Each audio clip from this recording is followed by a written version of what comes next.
度上映緊嘅戲啦。咁就係不赦之罪啊！一開始呢套戲咧，其實已經有個好吸引嘅題材啦，關於基督教信仰啦，同埋一啲憐憫嘅主題啊，幾特別啊。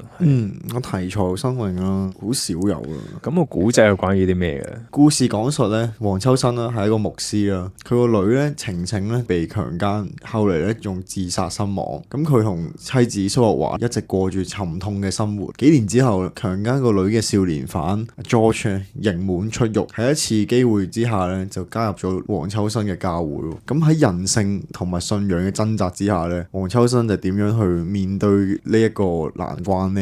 係啦咁就係故事嘅大概啦，好出色啊！我覺得呢個故仔有咩特別啊？你覺得阿胡迪？基督教嘅題材都少有啦，第一，第二咧就係佢大膽嘅位係佢夠膽去做一種批判啊，對可能教會啊或者神職人員啊。